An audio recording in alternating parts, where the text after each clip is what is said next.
আমাকে নমিনেশন দেওয়াতে দলের প্রতি কৃতজ্ঞতা জানাই। অনেক প্রার্থী ছিল, অবশ্যই অনেকেই এখান থেকে বঞ্চিত হয়েছে।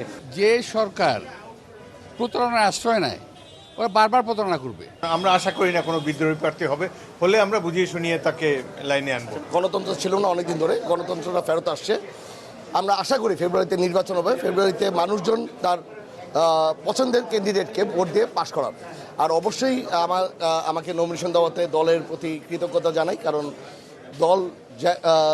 দল হলো এমন একটা জিনিস, যাকে নমিনেশন দিয়েছে ওনারা মাঠ পর্যায়ে যাদের সাথে এলাকার মানুষজনের সাথে কানেকশন আছে তাকেই নমিনেশন দিয়েছে। উন্নয়নের ব্যাপারে যোগ্যতা এবং আমাদের যারা নেতা কর্মীরা এই গত 16 বছর নিজেরা কাজ করেছে, স্যাক্রিফাইস করেছে, তাদের মধ্য থেকে আমরা অগ্রাধিকার দিয়েছি। এবং আমাদের তো অনেক প্রার্থী ছিল, অবশ্যই অনেকেই এখান থেকে বঞ্চিত হয়েছে। দলের স্বার্থে আমরা আশা করি সকলে মিলে ঐক্যবদ্ধভাবে দলকে যাতে করে ভবিষ্যতে সফল করা যায় সে ব্যাপারে সকলে মিলেমিশে কাজ করবে। বিদ্রোহী প্রার্থী হবে না এটা আমরা বিশ্বাস করি, কারণ দলের প্রতি সবাই মোটামুটি অনুগত।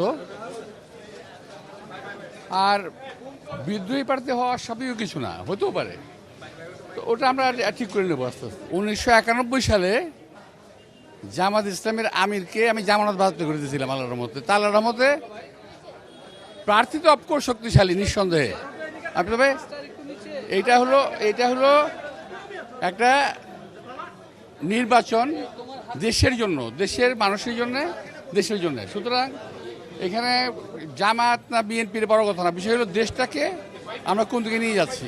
আমি এর আগেও বলেছি, এখনও বলবো, যে সরকার প্রতারণার আশ্রয় নেয় ওরা বারবার প্রতারণা করবে। আমরা তো দীর্ঘদিন এই সময়ের প্রতীক্ষায় ছিলাম। দেশের জনগণ 16 বছর যাবৎ ভোট দিতে পারে নাই। দীর্ঘদিন পর, অনেক ত্যাগ তিতিক্ষার পর, ছাত্র জনতা, রাজনৈতিক কর্মীদের মহাসংগ্রামের ফলে আবার একটা সুষ্ঠু নির্বাচনের সম্ভাবনা দেখা যাচ্ছে। আশা করি একটি সুষ্ঠু নির্বাচন হবে এবং অন্তর্বর্তীকালীন সরকার তাদের যে প্রধান দায়িত্ব একটি সুষ্ঠু নির্বাচনের ব্যবস্থা তারা করবেন, এটাই আমরা আশা করি।